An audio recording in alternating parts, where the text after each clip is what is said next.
eu sou algo incompreensível, meu Deus é mais. Mistério sempre há de pintar por aí. Não adianta nem me abandonar, nem ficar tão apaixonada que nada, que não sabe nada, que morre afogada por mim. Não, é só que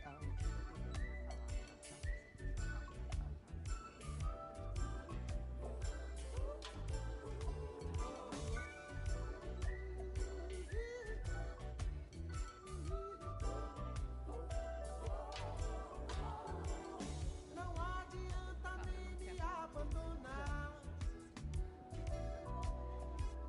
porque mistério sempre há de pintar por aí.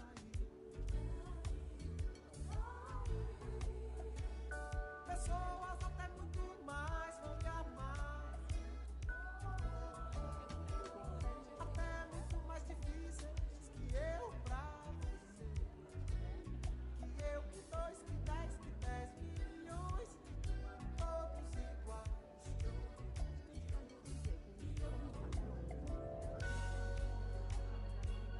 Até que nem tanto esotérico assim. Se eu sou algo incompreensível, meu Deus é mais. Mistério sempre há de pintar por aí.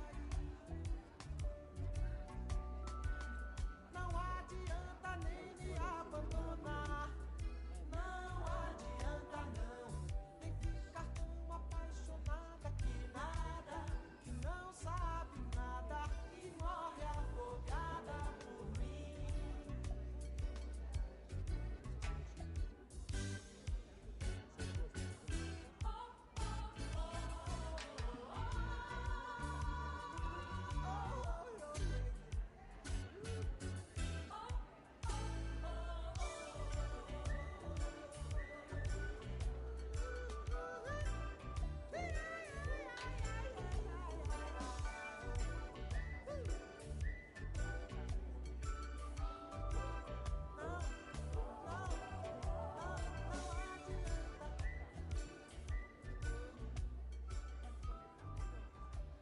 Boa noite, tudo bem?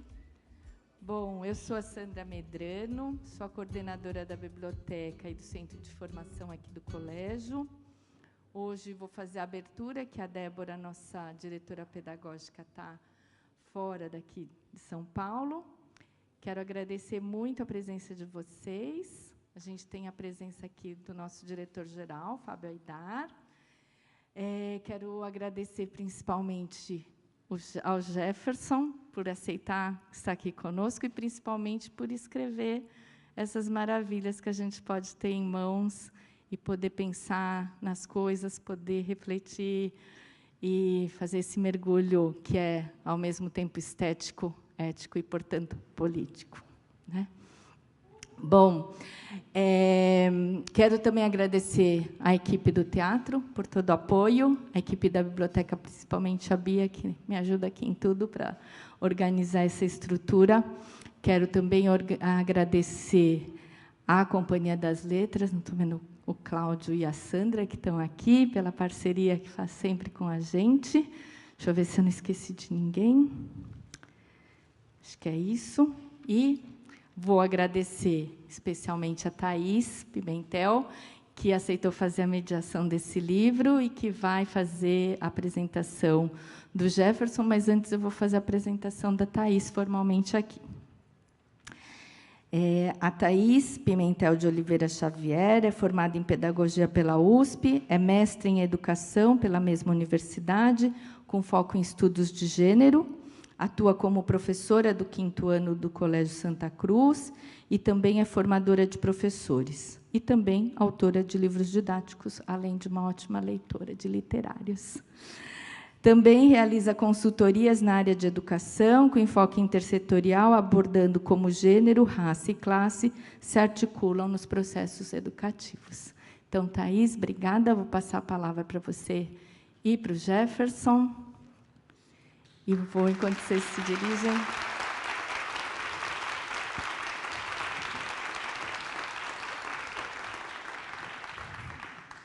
Só vou falar do formato da noite literária. A gente tem aqui um início, então, com a Thaís, uma fala do Jefferson, e a gente abre a palavra para os leitores do livro.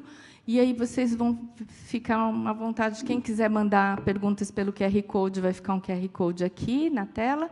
Mas quem também quiser pedir o microfone, a gente vai passar o microfone para as perguntas, tá bom? Então, começando aqui com a Thaís. Obrigada. Boa noite a todas as pessoas presentes nesse encontro. Eu sou a Thaís e vamos para essa tarefa de apresentar o Jefferson. Jefferson é graduado em Letras pela Universidade Federal do Rio Grande do Sul, é mestre em Literaturas Luso-Africanas, doutor em Teoria Literária pela PUC Rio Grande do Sul. É também professor no coração, atuou como professor há muito tempo. Ele estreou na literatura com o romance O Beijo na Parede, em 2013, que foi eleito o livro do ano pela Associação Gaúcha de Escritores. É autor dos livros Estela Sem Deus, O Avesso da Pele, que ganhou o Prêmio Jabuti de Literatura, mas há pouco tempo sofreu censura nas escolas de alguns estados brasileiros.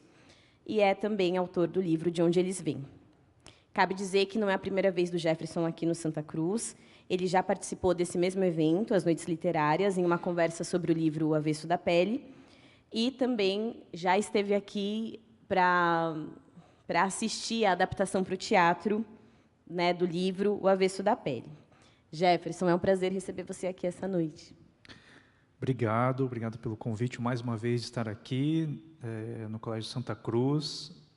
Na verdade, é a terceira vez, né, porque a primeira foi online, depois estive aqui com a apresentação da peça, O Avesso da Pele, e agora, né, participando novamente desse evento. E me chamem, porque eu gosto de vir aqui, sempre sou bem recebido.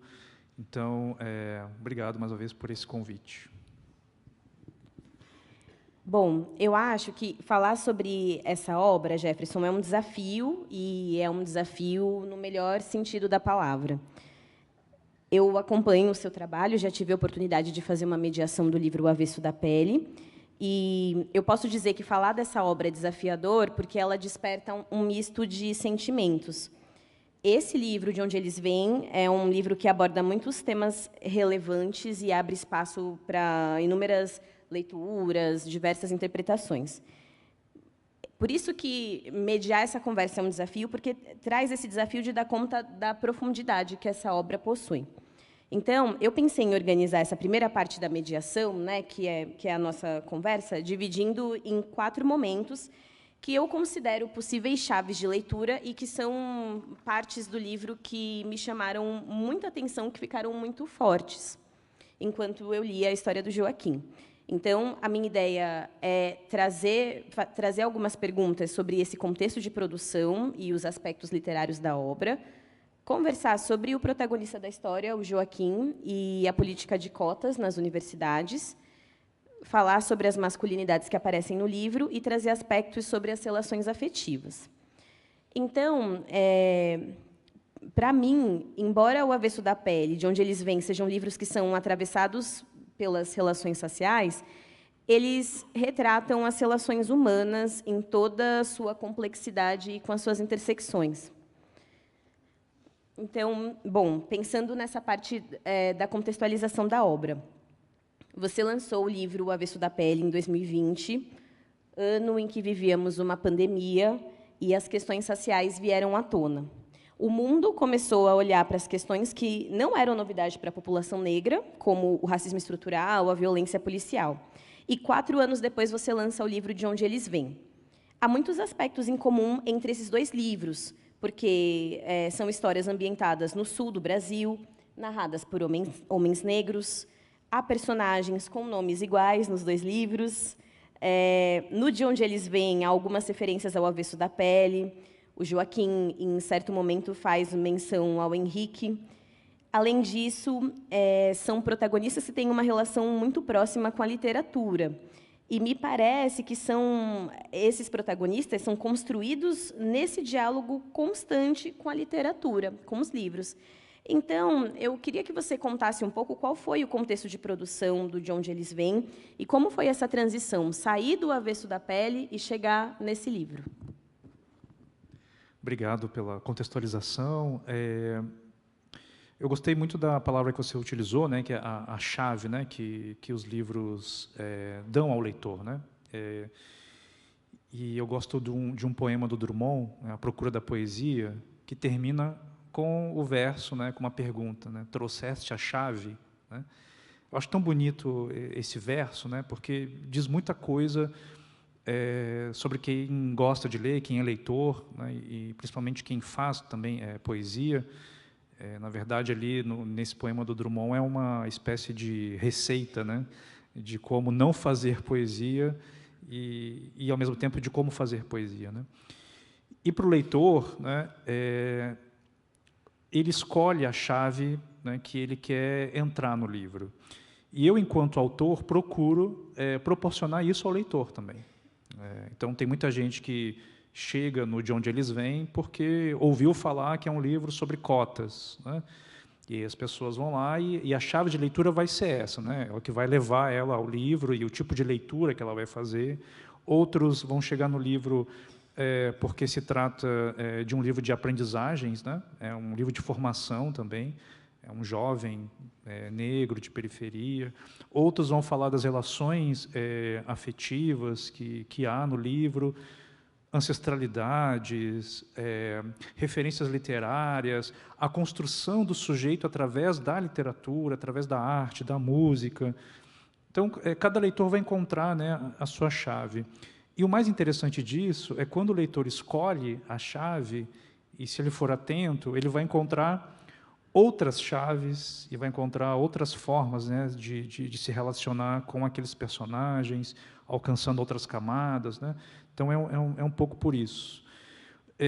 O De Onde Eles Vêm foi um livro difícil de escrever, porque eu passei 4 anos tentando me livrar do Avesso da Pele, né? Me livrar, assim, no sentido de eu preciso parar de pensar nesse livro e as pessoas precisam me ajudar também a parar de pensar no livro, porque a todo momento acontecia alguma coisa com esse livro que me fazia voltar a ele, né, e voltar à discussão. E eu lembro que, quando eu estava lançando o Avesso, em 2020, eu estava terminando o meu doutorado. Eu estava me preparando para me preparar para banca de qualificação, né?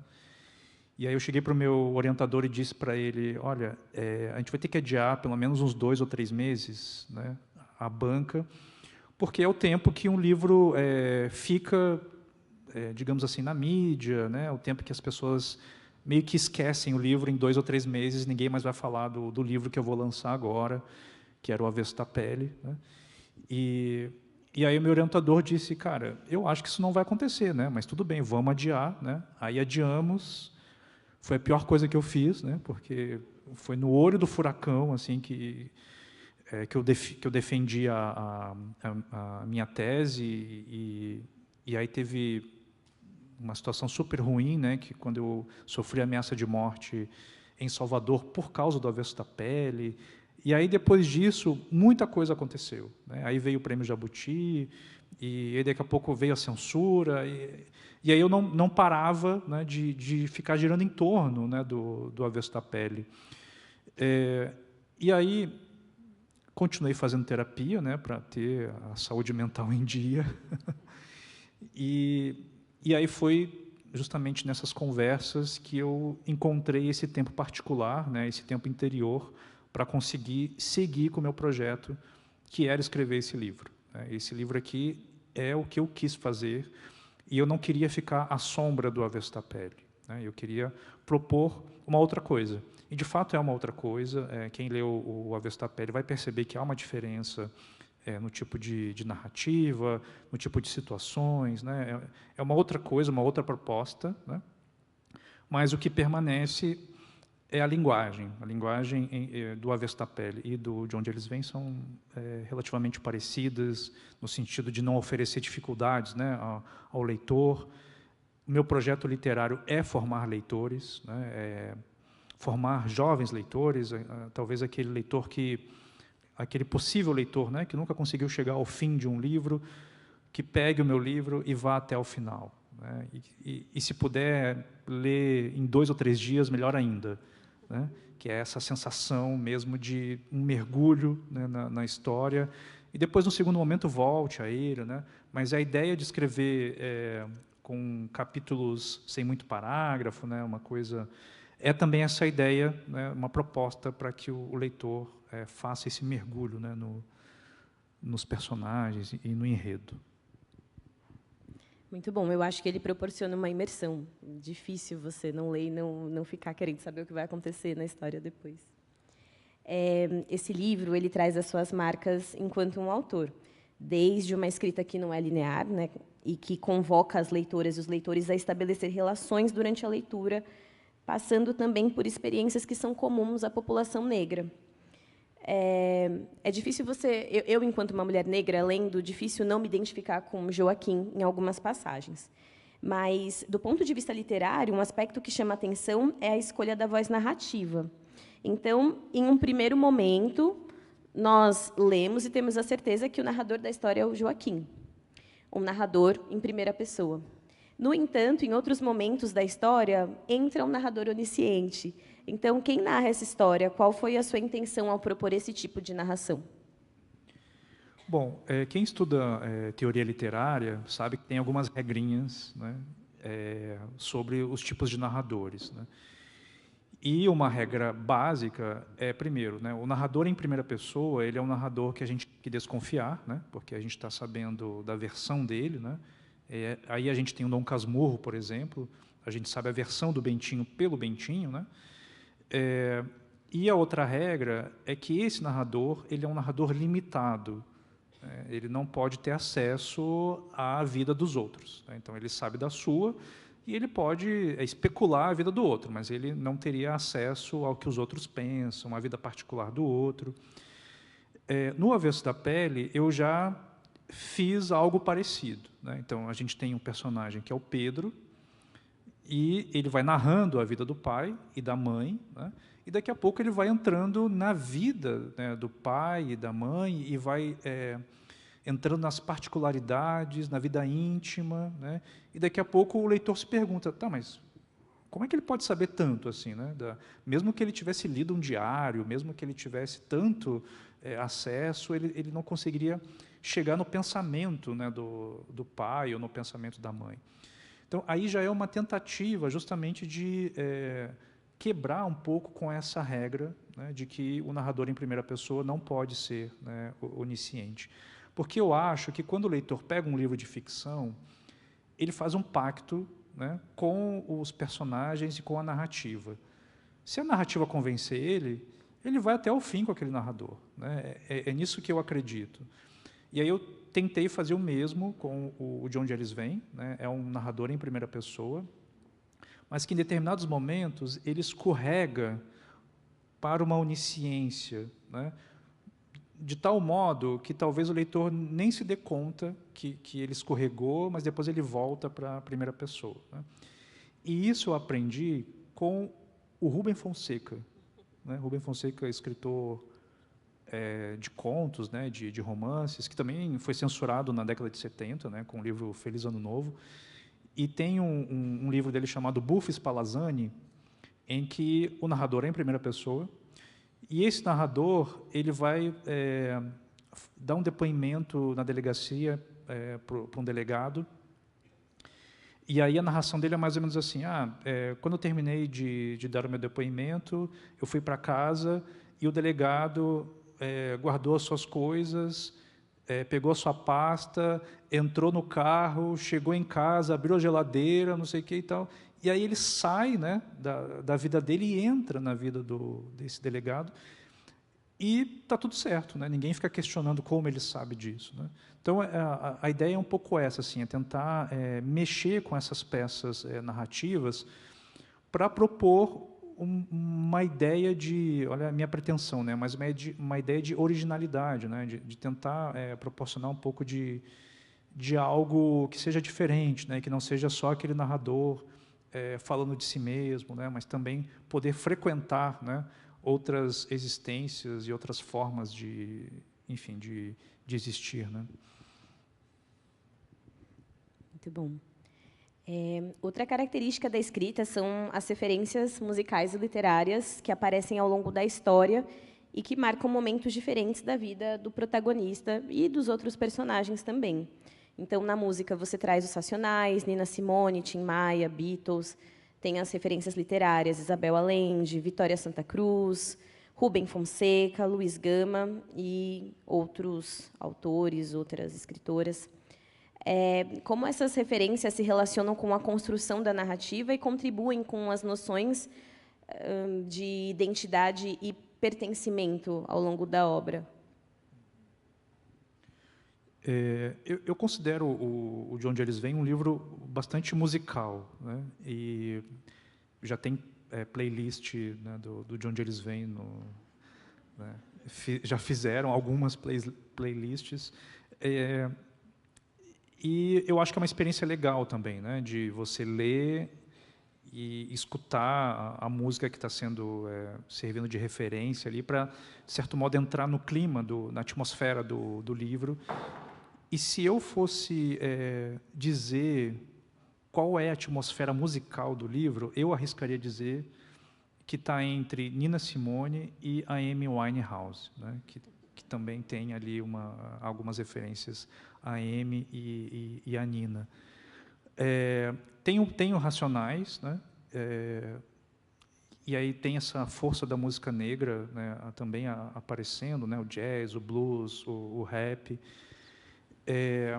Um pouco dita um pouco o sentimento do Joaquim, né, desse personagem que sai da periferia, né, para quem conhece Porto Alegre, a cidade do Joaquim fica em Alvorada, que é uma cidade metropolitana, já foi considerada uma das cidades mais violentas da região, e o Joaquim sai desse lugar, pega um ônibus e fica cerca de 50 minutos, 60 minutos num ônibus cheio, escutando Racionais, chega na universidade, e aí ele dá de cara com uma aula sobre James Joyce, Ulisses, que é uma coisa completamente fora, né, da experiência do Joaquim, né? Então, imagine um rapaz, né, negro que está lidando com uma avó que está perdendo a memória.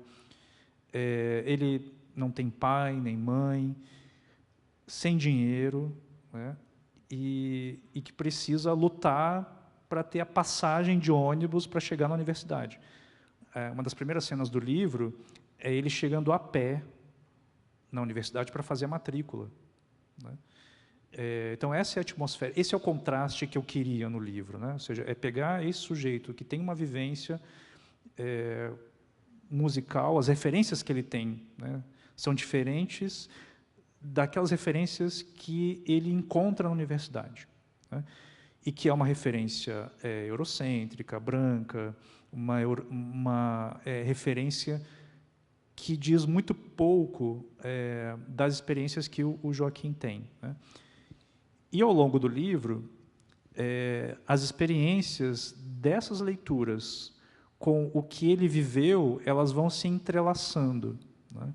Então, não é necessariamente uma crítica à literatura ocidental ou à construção do conhecimento ocidental. É, na verdade, um diálogo, né, em que eu busco, entre, sei lá, Nina Simone e James Joyce, ou Luiz Gama e Proust. O que eu quero dizer é que a literatura tem essa capacidade de conseguir unir coisas que parecem ser muito diferentes, né? A literatura é um grande encontro entre estranhos. É isso que ela faz com a gente, né?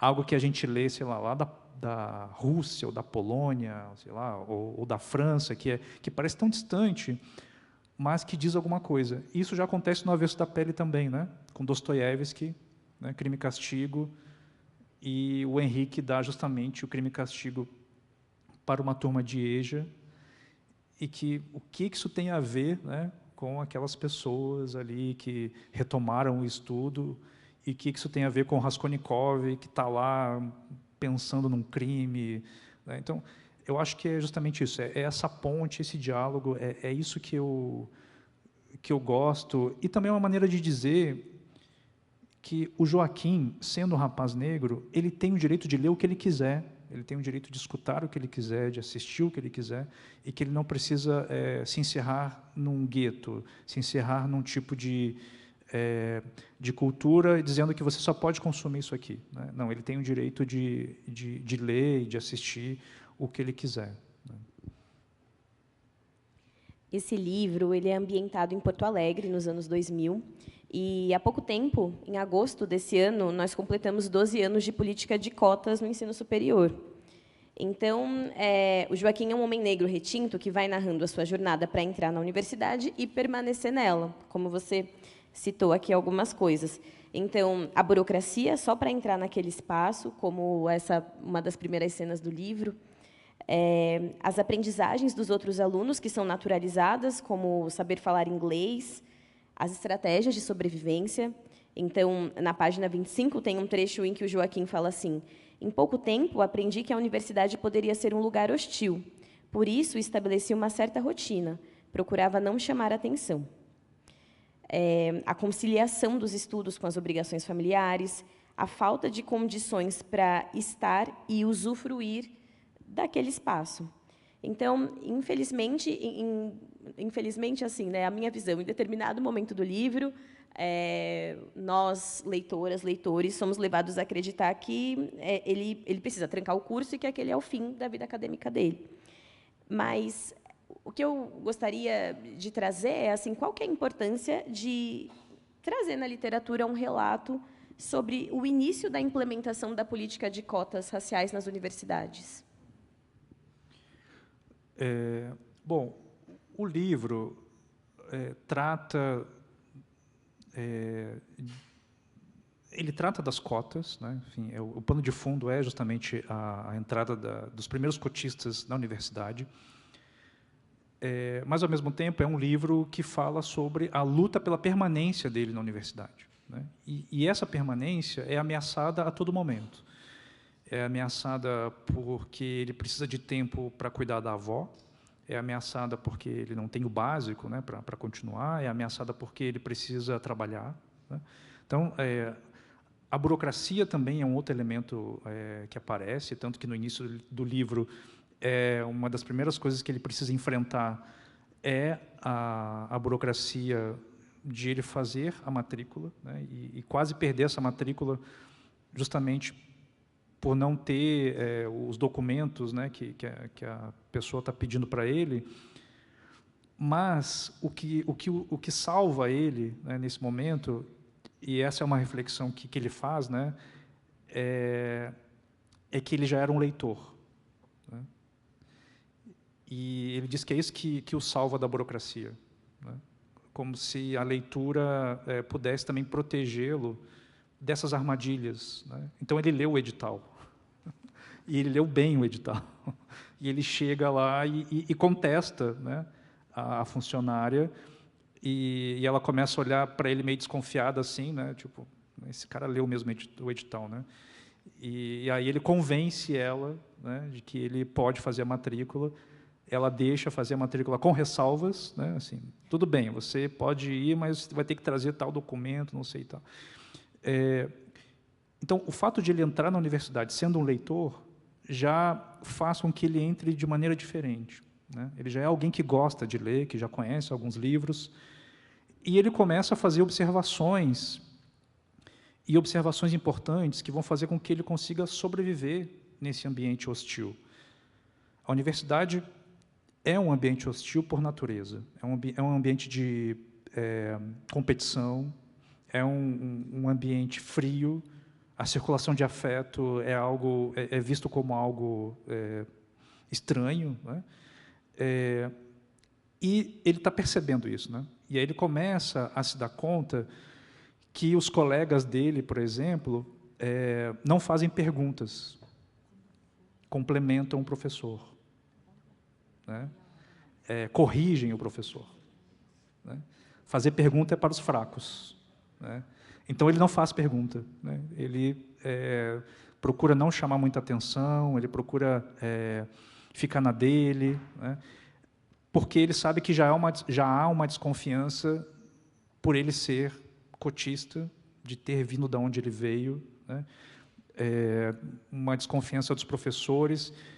E tem uma outra cena no início do livro, quando ele está apresentando um trabalho sobre as poesias, né, do James Joyce, e ele procura fazer o melhor, né? Ele pesquisa, ele estuda, chega lá na hora, faz a apresentação, e ele tem a impressão que os professores não estão prestando muita atenção no que ele está fazendo, e aí ele sai aí ele se perde, aí ele começa a sair do planejado e diz coisas erradas sobre o poema, e aí sai da sala de aula, né? Então, há também ali uma espécie de um terror psicológico, né, que se impõe para o tipo de vivência que ele teve, né? Então, é um livro que entra nas minúcias, digamos assim, do ambiente acadêmico, na visão desse estudante. A minha ideia era pegar esse estudante, sei lá, do final do ensino médio, e dizer para ele, olha, a universidade é mais ou menos assim. E se você for negro periférico, é assim, né? Então, é um pouco tentar levar esse jovem para dentro da universidade e, ao mesmo tempo, o nome do livro é De Onde Eles Vêm. E aí a gente já pensa nos cotistas, né? Ou seja, de onde vem, né? É também sobre isso, mas é também de onde vêm os professores, né? Então, há uma narrativa aqui também de dois professores, especificamente, dois personagens aqui, em que é contada a história de como eles saíram das suas cidades, jovens, por que escolheram o curso de letras e até a chegada dos cotistas, né?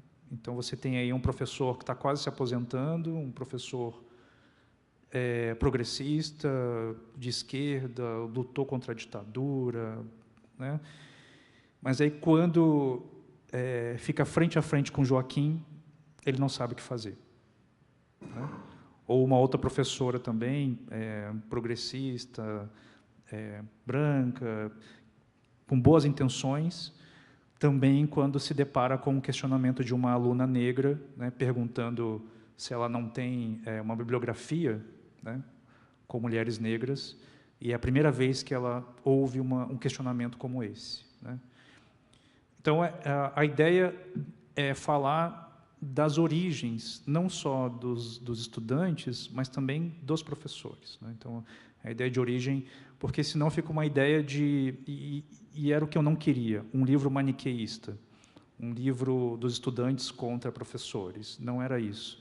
Era, na verdade, uma reflexão sobre o impacto, né, das cotas nas universidades e nas relações intelectuais e pessoais, né? Ou seja, a universidade não é um lugar apenas em que você tem relações intelectuais, né? São pessoas que estão ali, né? Então, é um livro sobre isso, para a gente refletir que tipo de universidade nós temos, né, nos dias de hoje.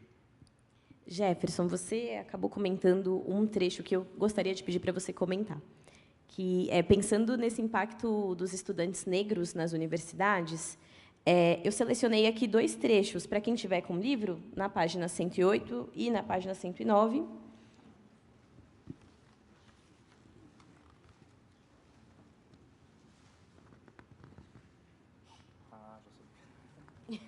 Sim.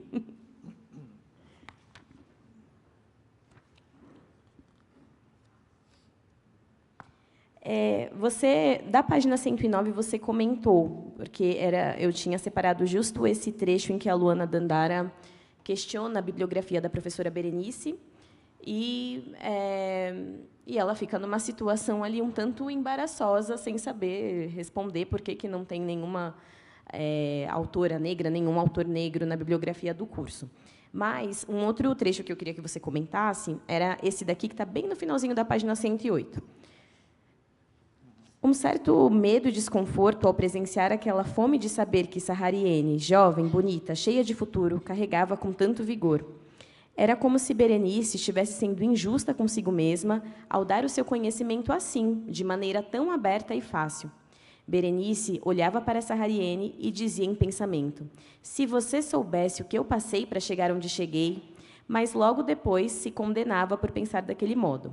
Era preciso passar o conhecimento adiante. Era justamente isso que fortalecia sua luta, ainda que não soubesse o que fazer com seu desconforto. Bom, aqui a gente tem o que talvez todos nós tivemos em algum momento, né, uma espécie de mentor ou alguém que a gente pudesse, enfim, se inspirar, né, ou alguém que nos ajudasse a... É alguém que chega na nossa vida e muda o rumo da nossa vida, né? Eu acho que é um pouco isso que está acontecendo aqui. Então, é a Berenice, essa professora, né, que eu tinha comentado antes, e que tem a Sahariene, né? A Sahariene está no avesso da pele, mas não é a mesma, eu só peguei o nome, né? Eu fiquei nessa dúvida, eu fiquei lá, eu comentava com as pessoas que eu conversava sobre o livro assim, gente, mas a Sahariene está no avesso da pele, eu lembro dela lá no avesso da pele. A Elisa também. A Elisa também, é verdade. E aí a Sahariene é uma menina negra e ela está de monitora da Berenice, né? E ela ajuda a preparar as aulas, né? Ela, enfim, faz aquilo que o monitor, né, faz. Mas elas acabam se aproximando bastante, né? E elas acabam entrando na vida pessoal, né? Aí elas conversam sobre maternidade, né? Eu vou ler aqui o trecho em que elas falam sobre maternidade, está ali na página 107, porque eu acho que faz sentido com a pergunta da Thaís. A maternidade era o assunto que mais falavam. Berenice tinha capacidade ímpar de combinar discussão teórica e vivência pessoal. Falava ao mesmo tempo de sua experiência acadêmica e da experiência como mãe. Reforçava o quanto a maternidade era perigosa, o quanto o sentimento de culpa a acossava, que a terapia a tinha ajudado a compreender melhor sua maneira de ser diante do filho. Porque a decisão de ser mãe é uma decisão grave, mas ninguém nos alerta disso. Ninguém diz que a nossa vida mudará para sempre. Deixamos de ser pessoas e automaticamente nos tornamos uma coisa chamada mãe. E então temos um sentimento ambíguo com esse papel, porque eu li as feministas, eu li os textos e teorias, li Simone de Beauvoir e concordava com ela em que a maternidade é um instrumento de dominação patriarcal que delimita o espaço das mulheres e as encarcera num espaço doméstico, entende? Além disso, nosso útero é posto a serviço do capitalismo, porque, veja, a quem mais interessa que a gente possa parir filhos saudáveis, filhos que vençam na vida e que sejam produtivos. Por isso, há tanta gente querendo controlar nosso desejo de não ser mãe. A maternidade é uma grande armadilha. Sahariene. Mas, por outro lado, eu me comovo com meu filho. Às vezes, penso que nunca tinha experimentado um amor assim. E não se trata de um amor incondicional, nem de um amor idealizado, mas de um amor singular, porque eu me aprofundava enquanto ele crescia, e, ao mesmo tempo, sinto angústia em admitir que geramos um ser e que estaremos comprometidas com ele até o fim de nossas vidas. E mesmo que eu tenha consciência de que esse momento de pensar é uma construção social, uma arapuca, ainda me comovo quando vejo meu filho fazendo coisas de um adulto. Eu olho para ele e é como se eu estivesse dando certo, não como mãe, mas como pessoa. Sahariene tinha vontade de ler tudo que Berenice citava ou indicava. Não demorou muito para que ela passasse a fazer parte do grupo de pesquisa de crítica feminista. Bom, aí segue, né, a reflexão sobre a maternidade, né, mas isso é para mostrar que se estabelece ali uma relação de mãe e filha, né, E não é à toa que elas entram nessa... E o sentimento que a Berenice tem, né, é um sentimento muito particular, né, e talvez uma certa... Eu vou usar aqui uma certa inveja, né, da Sahariene, porque ela é jovem, bonita, com vigor, né, e ela já sabe tanta coisa, né, e é como se a Berenice olhasse para ela mesma e dissesse, nossa, o quanto eu tive que lutar por esse conhecimento que eu tenho hoje, e agora eu estou aqui dando isso de mão beijada para essa menina, né? E depois ela se arrepende desse pensamento egoísta, né? Mas que é um sentimento humano, né? Então, a ideia é humanizar esses sentimentos que as pessoas têm, né? De sentir inveja, de sentir esse tipo de sentimento que a gente meio que joga para debaixo do tapete, né? Mas, ao mesmo tempo, ela se dá conta, não, mas o conhecimento tem que ser passado para frente, né? Tem que olhar para a causa, né, que fez com que ela chegasse até ali. E eu quis colocar isso justamente para fugir da ideia de maniqueísmo, né? Ou seja, não estamos falando aqui da Sahariene contra a Berenice ou vice-versa, né? Mas mostrando a complexidade das relações, né? E principalmente nesse ambiente acadêmico em que se coloca, né, para debaixo do tapete as relações pessoais e tudo é tratado, né, como algo frio, né, e no nível da intelectualidade, né? Perfeito. Queria trazer um pouco agora o tema das masculinidades. Deixa eu ver quanto tempo nós temos. Bom, eu queria falar de 3 homens, mas acho que eu vou falar de um só, que é o que dá tempo de fazer, que é falar do personagem Lauro. O Lauro, ele é um homem negro e gay. Durante a leitura, eu consegui estabelecer uma conexão com as questões de afetividade que estão presentes na luta das mulheres negras. A solidão da mulher negra, por exemplo, é uma pauta do feminismo negro, e é uma pauta que faz lembrar que o amor não está da mesma forma para as pessoas negras ou para as pessoas dissidentes. Então, essa solidão afetiva do Lauro ficou muito nítida para mim durante a leitura. Ele é arrancado do armário ainda muito cedo, quando talvez ele nem soubesse, ele nem estivesse pensando sobre a orientação sexual dele. Ele se envolve com a personagem Thaís e, em determinado momento, ele se descobre um homem gay. Ainda assim, a sexualidade dele é vivida de uma forma um tanto quanto clandestina durante a obra, né? Pensando que ela é ambientada nos anos 2000, que a gente ainda não tinha acesso ao celular da forma como a gente tem hoje em dia. Essa imagem da lista telefônica e dos encontros que aconteciam nas saunas gays fica muito forte durante a leitura, nos bares também, né? Mas isso vai mostrando como se dá, de certa forma, a solidão afetiva de um homem que, assim, qual que era a expectativa social que a gente tinha sobre o Lauro? Que ele fosse um garanhão, afinal de contas, é um homem negro retinto. Então, eu queria que você comentasse um pouco sobre essa solidão, né? Eu chamaria de uma solidão afetiva do Lauro, e se ela dialoga com outros silêncios masculinos presentes no livro. Sabe que eu tive muita dúvida se eu conseguiria fazer um personagem como o Lauro, porque ele é um dos melhores amigos do Joaquim, né, o protagonista, e eu não sabia se eu tinha condições, né, de escrever sobre um personagem gay sem cair no estereótipo, né, sem cair no vitimismo também, né. Eu queria um personagem que fosse verdadeiro, que as pessoas acreditassem, né, nesse personagem. E eu acho que a relação do Lauro com o Joaquim, que é uma relação de amizade, né, e tem um certo momento em que o Lauro precisa dizer, né, para o Joaquim, né, que se descobriu gay, e eles são adolescentes, e ele tenta, né, dizer preciso te falar uma coisa, cara. E aí o Joaquim é rapper, é mano, né? Aquela coisa, tá, o que aconteceu, cara? Não, mas é uma coisa séria. Sério o quê? Você roubou alguém? Né? Sim. E ele diz, não, tá, então você matou alguém, o que foi? Né? Então, vai ganhando uma gravidade, né? Revelar, né? E até que ele revela, né, para o Joaquim. E o Joaquim tem uma reação extremamente violenta, né? Assim, você está louco, cara? Que isso? Né? E aí diz barbaridades, né, para o Lauro, e ele não consegue encontrar ali um acolhimento, né?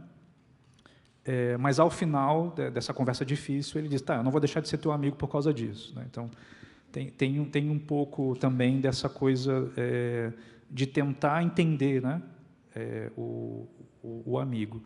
E o Lauro, ele vai se descobrindo, né, e ele vai fazer uma reflexão sobre essa metáfora do armário, né, ou seja, e ele diz, né, não se sai do armário de uma vez e acabou, né, essa ideia, né, que se criou, né, fulano saiu do armário, né, e ele diz que não é bem assim, né, tipo, você sai e volta, sai, vai mais um pouquinho e volta, né?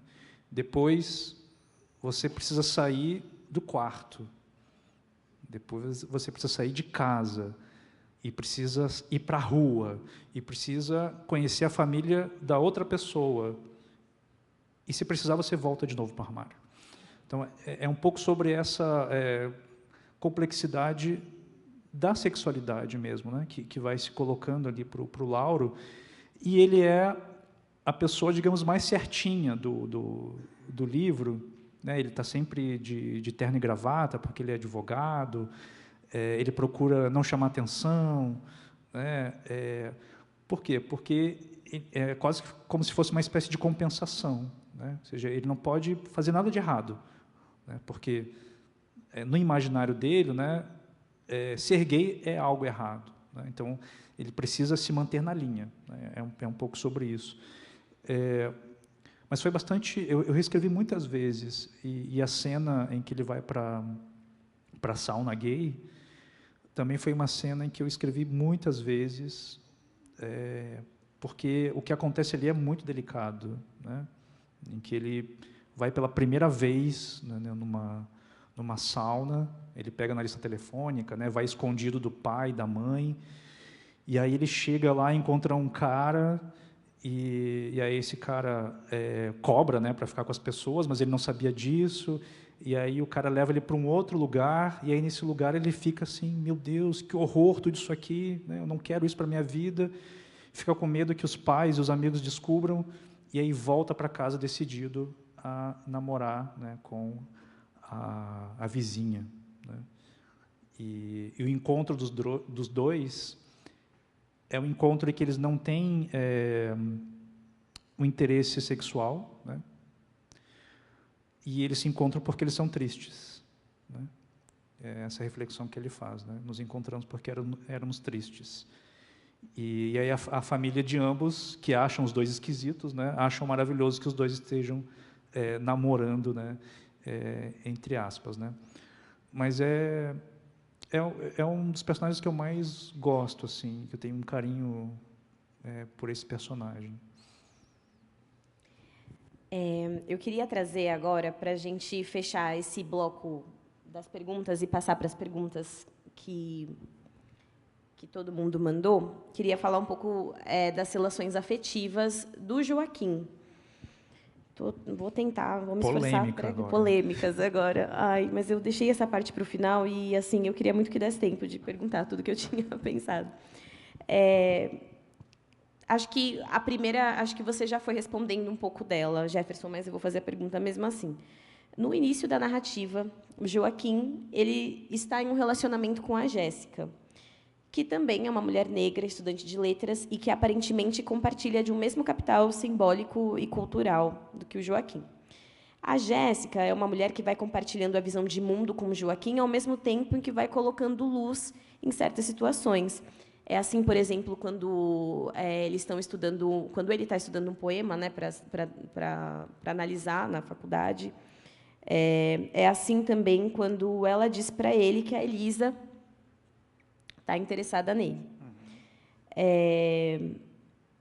Um sinal que ele havia ignorado completamente, mas uma possibilidade né, se relacionar com a Elisa é uma possibilidade que começa a habitar o imaginário do Joaquim.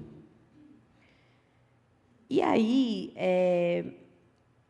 enquanto leitora, né, quando eu tive a certeza de que o Joaquim ia terminar com a Jéssica para ficar com a Elisa, vem o plot twist da história.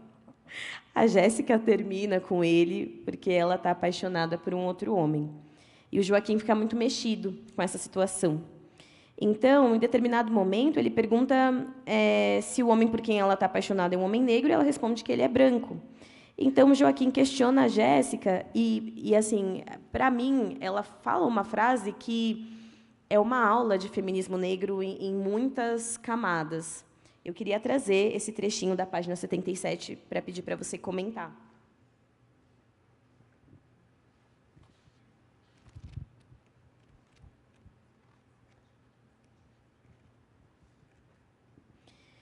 Ele diz assim, Joaquim: mas ele é branco, eu disse com espanto. E o que isso tem a ver? Ela retrucou. Como o que tem a ver, Jéssica? E toda a nossa conversa sobre eu não te trocar por uma mulher branca, sobre a importância de termos um amor negro centrado. Agora era a Jéssica quem suspirava, demonstrando impaciência. Você não entendeu nada do que eu disse, Joaquim? Absolutamente nada. Não se trata apenas da cor. Para vocês, homens pretos, é muito mais fácil nos trocar por uma mulher branca. Mas, para uma mulher preta, as coisas não funcionam assim. A gente está sempre sendo rejeitado. Essa foi uma parte do livro que me tocou, porque eu fiquei pensando... Acho que você respondeu um pouco isso, né? Da mesma forma como você conseguiu construir o personagem do Lauro, como construir essa personagem da Jéssica e colocar uma fala que eu acho que deve mexer com muitas mulheres negras também, ou pessoas dissidentes, ou então até pensando em homens gays, pensando nesse jogo dessas relações afetivas que não estão da mesma forma para as pessoas negras. Então, queria pedir para você comentar um pouco essa fala da Jéssica para o Joaquim.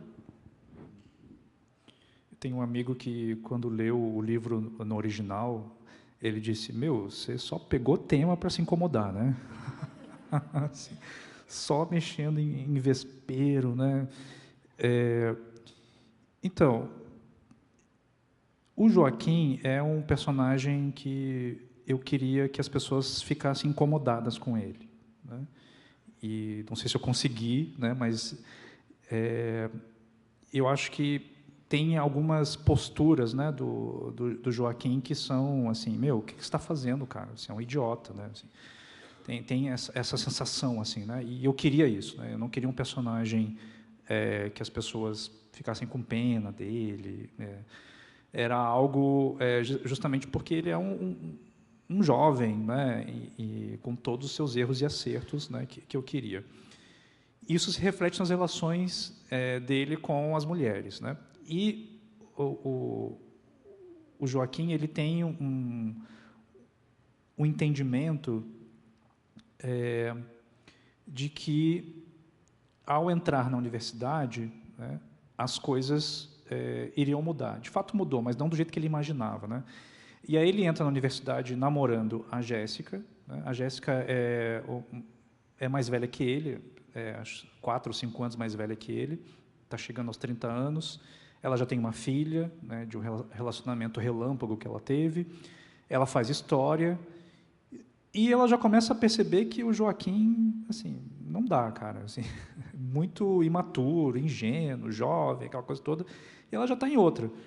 Ao mesmo tempo que o Joaquim está deslumbrado, né, com a universidade, com as pessoas que ele está conhecendo. Aí até que ele começa a conversar com a Elisa, que é uma colega branca. E ele fica assim, nossa, estou apaixonado, né, pela Elisa, e agora como vai ser? Eu vou ter que terminar o meu relacionamento com a Jéssica, mas a Jéssica já disse que eu não posso trocá-la por uma mulher branca, e agora o que eu vou fazer?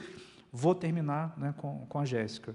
E aí ele chama ela para conversar, para terminar, mas quem termina é ela.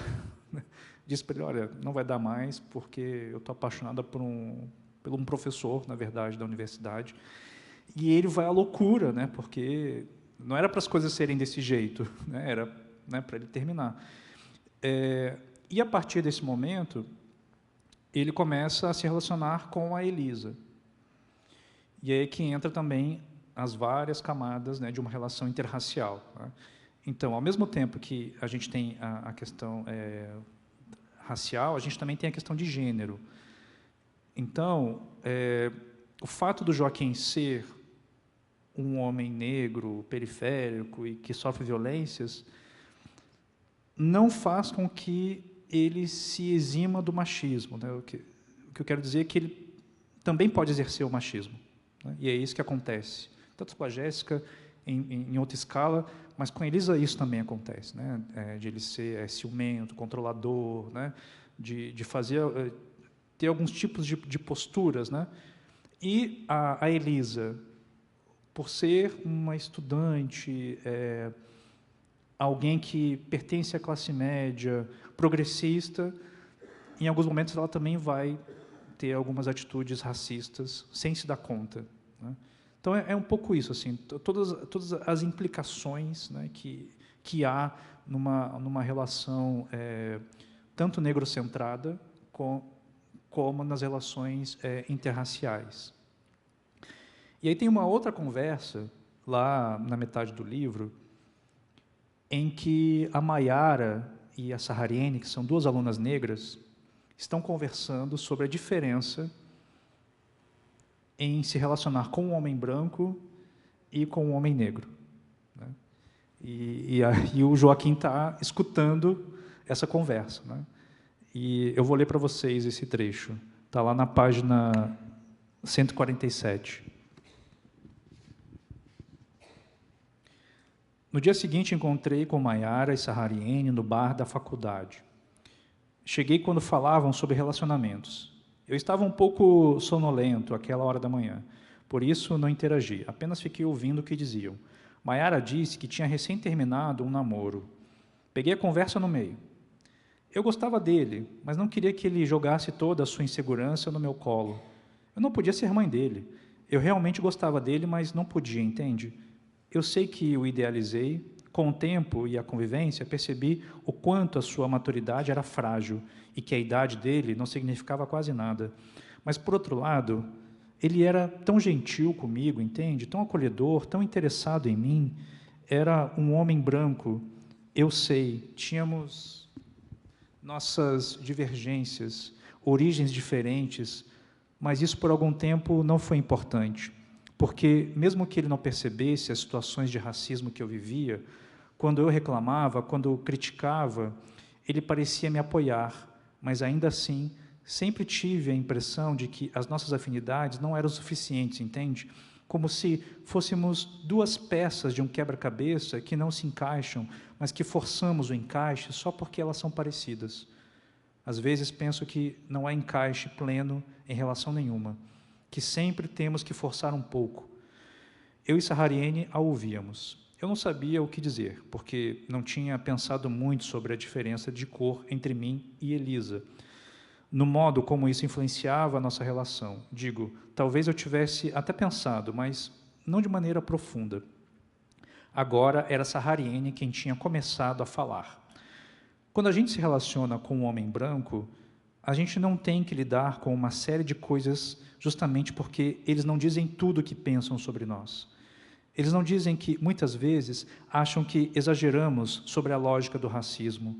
Não dizem que nos objetificam, que nos fetichizam, que acham uma bobagem toda essa história que temos com o nosso cabelo. Não dizem o que pensam porque têm medo de nos magoar ou por terem medo de ser acusados de racismo.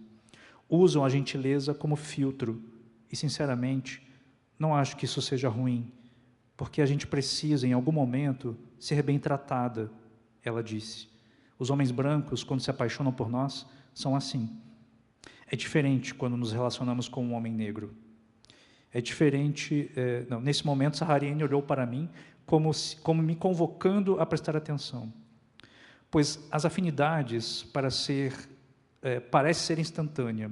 Os dois têm a mesma cor, partilham de uma visão de mundo negra, existe uma cumplicidade ligada a um universo que também é marcado pela violência, pelo racismo, pela falta de estrutura familiar. Nesse caso, não há filtro de gentileza, entende? Um homem negro tem que lidar com seus traumas e você com os deles. Os homens negros não vão esconder o que há de pior neles, simplesmente porque não conseguem. Jogam tudo nas suas parceiras, como se elas tivessem estrutura para acolher. E tudo fica pesado demais. Por isso eu digo que, no fim das contas, é sempre a gente que se fode.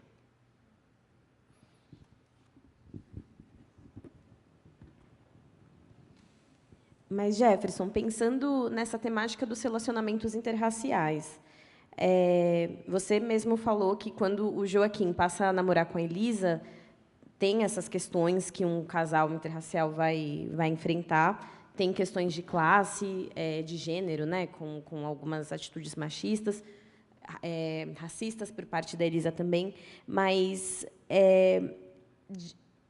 assim, tem um trecho no livro onde o Joaquim vai dizendo que, depois que ele passou a se relacionar com a Elisa, a forma como ele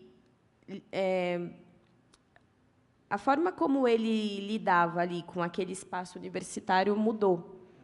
Então, de que forma esse relacionamento com uma mulher branca pode alterar a forma como o Joaquim é percebido socialmente?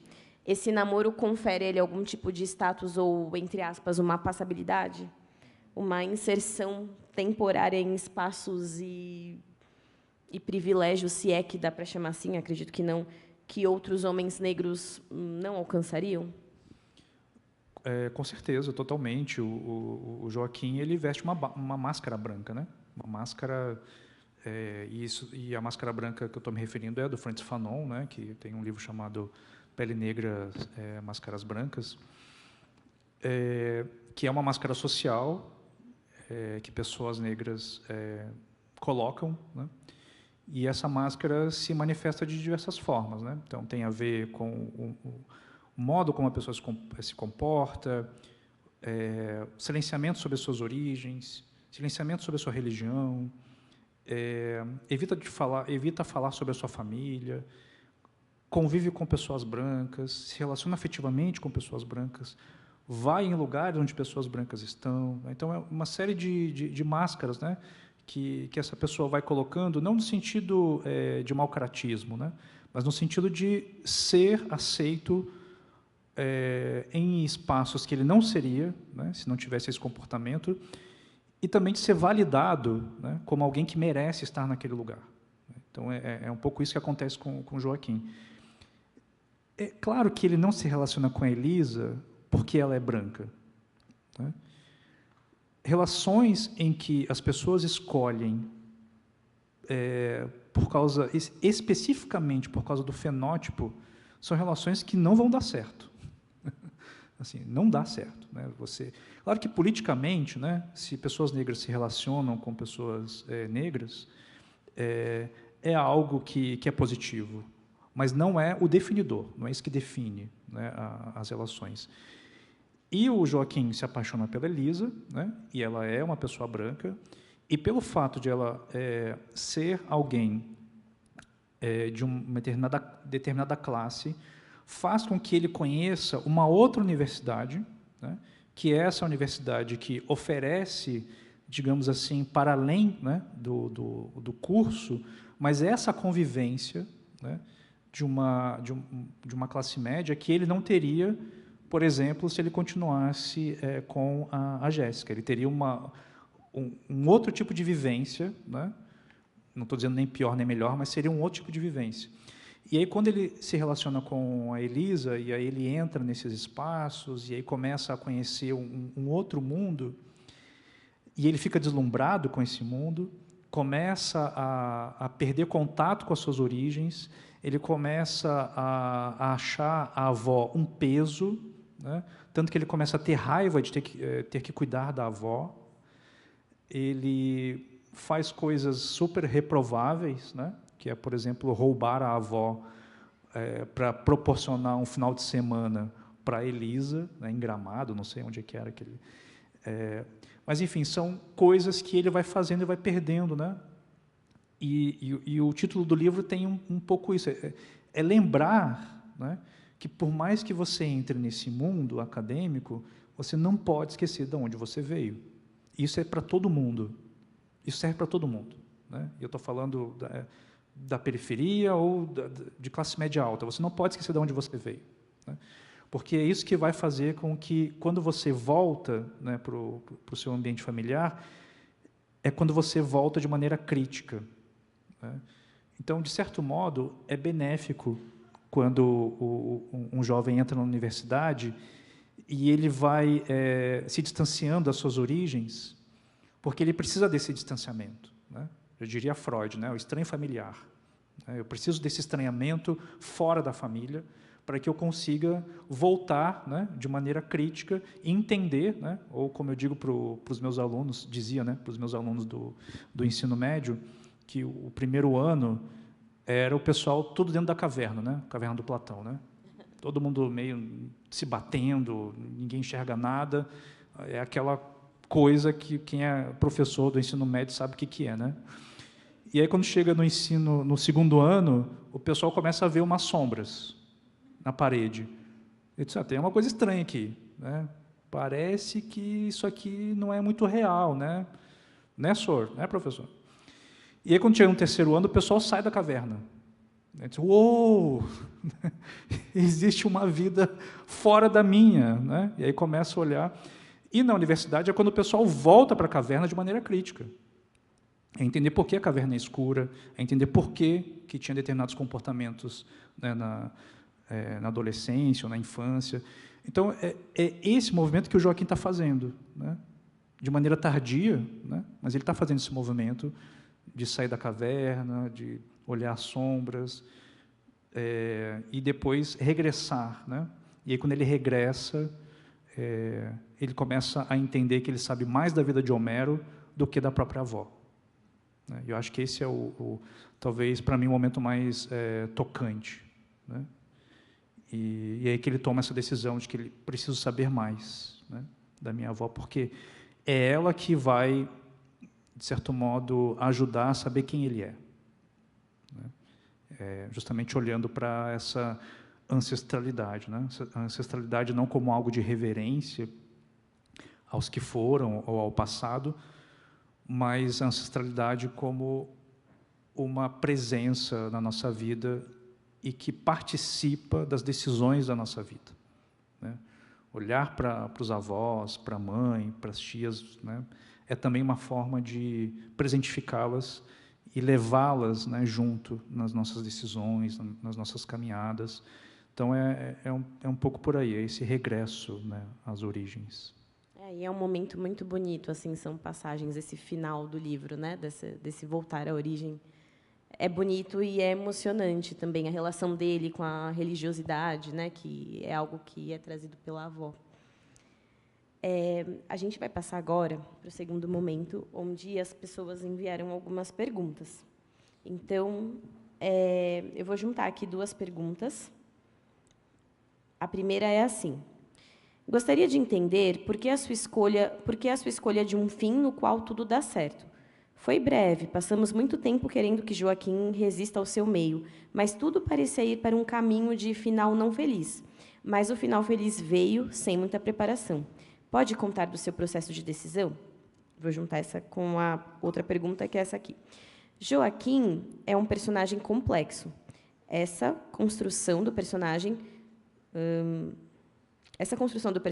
ele traz uma maturidade muito influenciada pelo ambiente de escassez, mas também é antagônico, porque era demasiadamente imaturo em questão de sentimentos.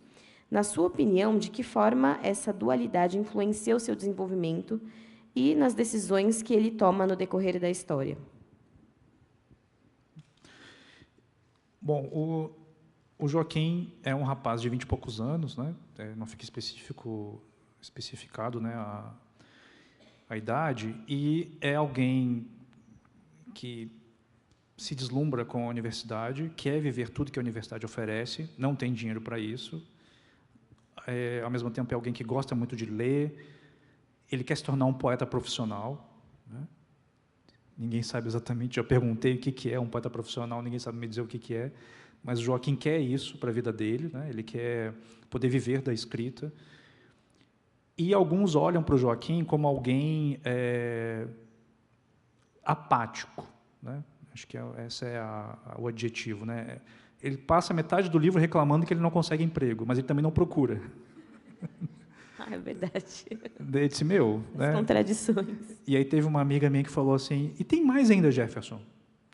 O Joaquim, ele fica se escorando nas mulheres, né? Porque todo mundo faz uma coisa para ele. É a avó, é a Jéssica, é a Elisa, né? Tá todo mundo ali em volta. Dá uma raiva do Joaquim, né? Assim, e aí, mas aí depois ela disse, mas ao mesmo tempo, quando a gente vê a desgraça da vida dele, dá vontade de abraçar ele, tá, vem cá, eu te entendo, mas meu, se ajuda, cara, né? Você precisa, né, pelo menos ir atrás de um emprego. E eu tive em Salvador semanas atrás e teve um clube de leitura sobre o De Onde Eles Vêm, e aí deu eu não estava presente, né, mas me contaram que deu assim uma discussão de gente defendendo o Joaquim e de outros assim acabando com o Joaquim. E aí diz que veio uma menina com um caderno, né, com muitas anotações, falando do Joaquim, defendendo o Joaquim, né? E aí um dos argumentos que ela usou é que o Joaquim não procurava emprego porque ele se recusava a trabalhos subalternos ou trabalhos subhumanos ou trabalhos que não fosse aquilo que ele queria, e que se fosse um personagem branco isso não seria uma questão, né? Ou seja, por que ele não pode ter o direito de ser poeta e o direito, né, de não querer fazer determinados trabalhos, né? Então é como se fosse uma espécie de resistência, né, e seguir aquilo que ele quer fazer, né? Eu confesso que eu não pensei nisso. Mas eu acho que vale, né, a argumentação, né, que foi usada. E aí ele vai se encaminhando justamente para isso, né, porque é um livro em que a jornada, né, do herói é uma montanha-russa, né? Então parece que ele está indo bem, daqui a pouco ele cai, e quando tem mais nada ele, né, tem um respiro e cai de novo, né? Então é essa montanha até chegar, né, ao final do livro, que eu não vou dizer, né, qual é, mas eu acho que não é bem final feliz. Eu acho que não é bem final feliz, assim, para quem acompanhou o ano de 2020. Sim, muitas coisas aconteceram. Muitas coisas aconteceram, né? E para um rapaz, né, como o Joaquim, eu acho que 2020 não foi um ano muito bom para ele. Eu fiquei pensando agora que, na história do Moacir Malta, ele muda de faculdade 3 vezes. E aí, eu entendo, traz um incômodo o fato do Joaquim não procurar emprego, mas isso acontece na vida do Moacir Malta e está tudo bem, porque ele é um homem branco, justamente por isso. Uma outra pergunta. A sua obra traz uma reflexão potente sobre a relação entre educação e violência, algo tristemente presente na nossa realidade. Como essa tensão entre ensinar e resistir à violência atravessa o seu olhar como escritor? Eu acho que a literatura é sempre resistência, né? Não tem como... a literatura sempre discorda da vida, discorda como a vida ela é, discorda da sociedade. A arte é feita para isso e por isso que ela incomoda, por isso que ela traz tantos questionamentos. Daqui a 100 anos vai ter livro censurado, infelizmente, vai ter obra de arte censurada, porque faz parte da natureza da arte questionar as coisas, né? E por isso que ela incomoda tanto, sei lá, livros... sei lá, Ulisses, do James Joyce, né? Foi censurado, né? Não conseguiu publicar na Irlanda, né? Porque consideravam pornográfico, né? Então, a literatura e a arte vão incomodar porque elas são resistência, né? É uma forma de resistir. Ler poemas é uma forma de resistir, né? A Revolução é poética, e ela é poética justamente porque ela vai ir contra, né, aquilo que se espera, né, das pessoas. E aí tem uma cena também no livro em que o Joaquim está no quarto com a avó, num hospital decadente, enfim, hospital público. Ela num quarto com mais 3 ou 4 pessoas, né, assim, já bastante debilitada, e ele decide ler Proust, né, Em Busca do Tempo Perdido. Não para ela, mas para ele mesmo, né? Então, ele precisa de algo que diga para ele que a vida vale a pena. E aí ele começa a ler, e ele sente sono, né? Porque quem já leu sabe o que acontece. Você está lá lendo o chá e as bolachinhas do Proust, de repente você começa a pensar se descongelou a carne do congelador, né? Então, tem esses dispositivos soníferos, né?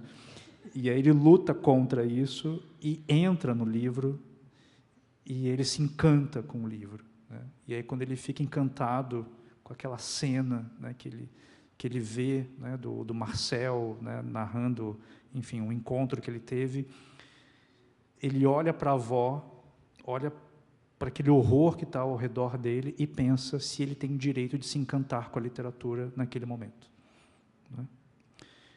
Então, o livro é também sobre o direito de se encantar. Por mais que a vida seja difícil, o Joaquim tem esse direito, né, de gostar de literatura, gostar de arte, por mais difícil que seja, porque é isso que vai fazer com que ele vá até o fim, né? É isso que vai fazer com que ele consiga ir adiante, né? É esse encantamento que ele tem com os livros. E é algo que algumas pessoas acabam experienciando mesmo, né? Poxa, você tem certeza que você vai fazer um curso de letras? Né? Você vai fazer um curso de teatro, cara? Você vai viver do quê? Né? É um pouco esse questionamento também, né, sobre o direito, né, de se encantar e de fazer aquilo que quer, né? Então, é um pouco uma defesa também sobre isso. Vou juntar 2 perguntas aqui. O texto nos traz uma provocação sobre de onde eles vêm. E hoje, 13 anos da política de cotas, o que você acha que mudou? E gostaria de saber, na sua opinião, para onde eles vão? Outra pergunta. Se o livro De Onde Eles Vêm fosse ambientado em 2025 e não em 2000, o que você acha que poderia ser diferente na vida de Joaquim? Será que mudamos nesses 25 anos ou estamos exatamente no mesmo lugar? Eu acho que eu escrevi o livro para entender também para onde eles vão, né? E eu acho que quem vai me responder isso são os leitores, né? Eu não consigo responder, mas eu acho que há alguns apontamentos, né? E esses apontamentos estão principalmente na fala das mulheres que aparecem aqui, né? Eu acho que há alguns indicativos, e principalmente em algumas coisas que a Jéssica fala lá no início do livro, né? Em que ela aponta algumas coisas para o Joaquim imaturo não vai entender, depois a Sahariane também diz coisas, né, importantes, a Maiara também vai dizendo coisas, então há algumas indicações, né, de que para que as coisas mudem, a gente precisa estar juntos, há uma ideia de coletividade, né? E o Joaquim demora para entender que ele não vai conseguir fazer as coisas sozinho, tanto que já no final do livro a Sahariane vai dizendo para ele, olha, a solução é o coletivo, né? Não é cada um na sua, é a coletividade. E eu não estou falando de coletivos negros apenas, estou falando de coletivos de pessoas brancas e negras, né? O problema do racismo é um problema de todos, né? Então, é um pouco esse entendimento de para onde que a gente vai, né? Eu não sei se seria diferente, mas eu acho que muita coisa mudou, né? Muita coisa mudou de 25 anos para cá. Acho que a gente tem aí uma gramática antirracista muito mais popular. Os clubes de leitura que adotam autores e autoras negras se popularizou de maneira, né, impressionante. A gente tem autores e autoras negras sendo celebrados, né? Campeões de vendas, né? Então, há uma mudança aí no cenário. A cor da universidade também, né, mudou, a gente pode perceber essa mudança. É claro que as violências continuam acontecendo, né?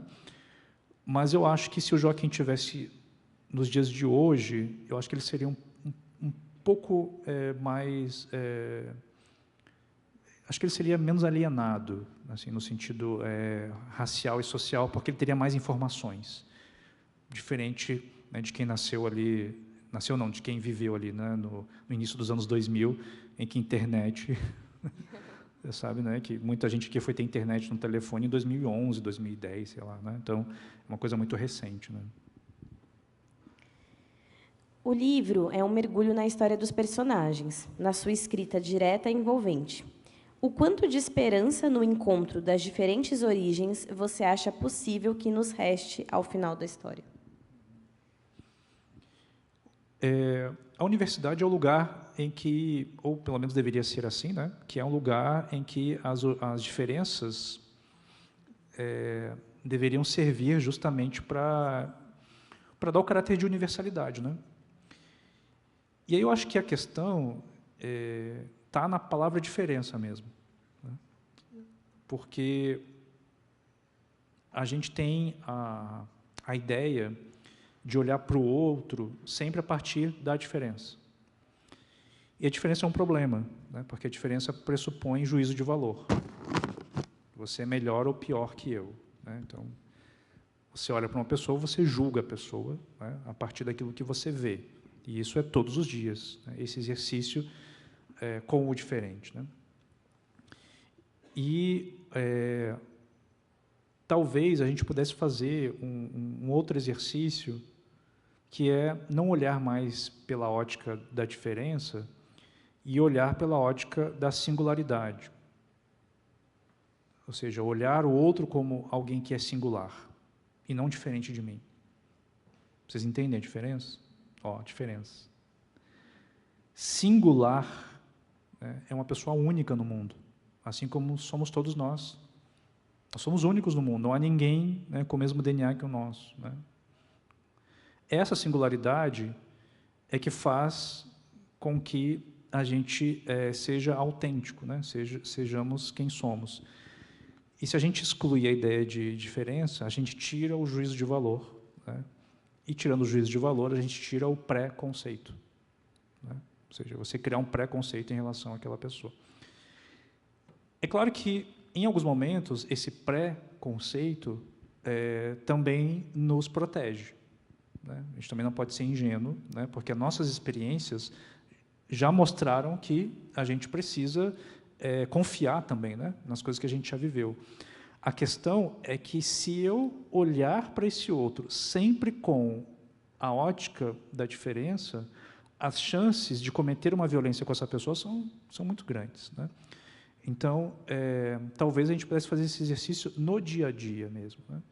E de olhar para o outro como alguém singular e não alguém que é simplesmente diferente de mim. E eu acho que a literatura traz isso, esse poder da empatia, da identificação. Muitas pessoas brancas leram de onde eles vêm, né? Cara, eu me identifiquei com o Joaquim, eu não sei porquê, né? Eu sei que eu não sou uma pessoa preta, não sou periférico, mas eu me identifiquei com ele, tem algo ali, né? Então, acho que é uma forma também de a gente se humanizar, né? Trazendo essa identificação, né, com os personagens, e que não seja pela ótica da diferença, né?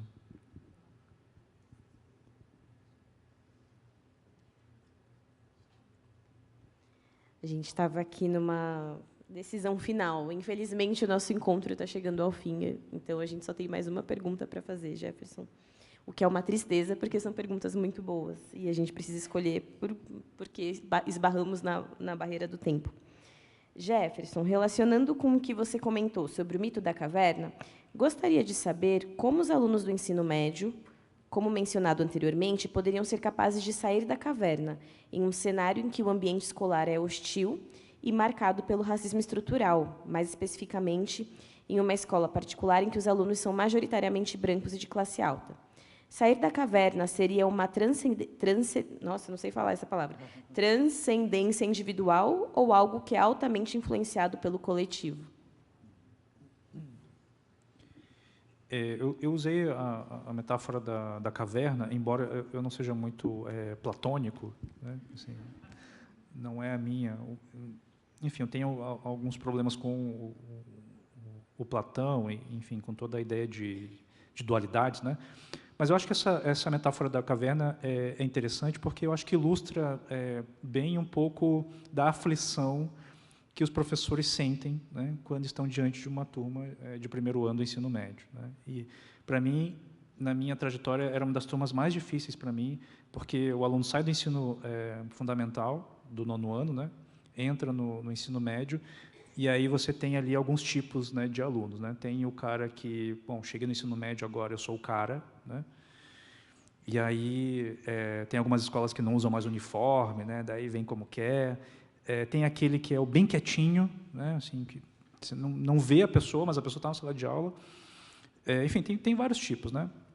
E aí a minha aflição, né? Assim, eu sou pai também, né, de 2 meninos, né? Eu tenho um menino de 15 anos e agora tenho um bebê, né, de 10 meses. Então tem uma diferença, né, de 15 anos de uma paternidade para outra. E eu já quero que o Telzinho, né, de 10 meses, já saia da caverna, né? Aí a minha companheira diz, calma, vamos com calma, né? E acho que para um adolescente, ele tem poucos mecanismos internos para lidar com o mundo e com a vida, né? E é bastante difícil mesmo, porque você tem que lidar com hormônio, tem que lidar com sentimentos, com explosões, né, rompantes. Aí tem toda a história do bullying, né, a questão de autoestima. É muita coisa que acontece, né, nesse momento. E aí tem os adultos te dizendo que você precisa sair da caverna, né? Como assim? Mas o que eu costumo dizer é o seguinte: tornem-se leitores o mais rápido possível. É isso. Eu não, acho que não tem mais nada que eu possa dizer. Vocês precisam se tornar leitores o mais rápido possível, mesmo que digam para vocês, né, que vocês não estejam muito convencidos, né, de que ler é bom. Assim. Eu demorei muito tempo para me tornar leitor, né? Eu me tornei leitor com 24 anos. A primeira vez que eu li um livro inteiro na minha vida, eu tinha 24 anos. E vocês não podem imaginar a minha angústia em recuperar o tempo perdido e a raiva que eu senti do mundo, que ninguém tinha conseguido me convencer que ler transformou minha vida, né? Me tornar leitor foi a coisa mais importante que eu fiz na minha vida, não tem dúvidas. Não foi a escrita, não foram os livros que eu escrevi, foram os livros que eu li, né? Foi isso que me tirou da caverna. Portanto, leiam, se tornem leitores o mais rápido possível, e é isso que eu tento fazer com o meu filho de 15 anos, que teve a pachorra de dizer que agora ele vai ter que ler os meus livros. Pai, virou leitura obrigatória, lá eu vou ter que ler o teu livro agora. Mas é isso.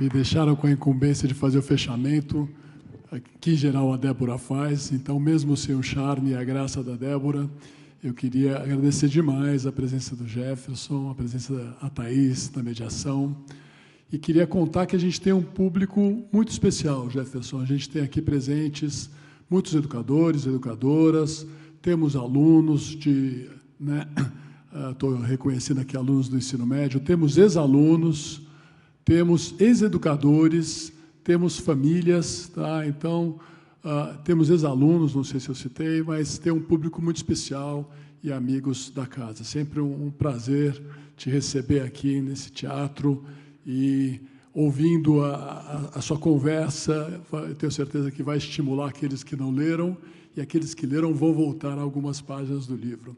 Você traz temas muito complexos para a gente, mas muito necessários. No momento em que vivemos, no momento que estamos vivendo, acho que esses temas são muito importantes para a gente. Boas reflexões, muito obrigado.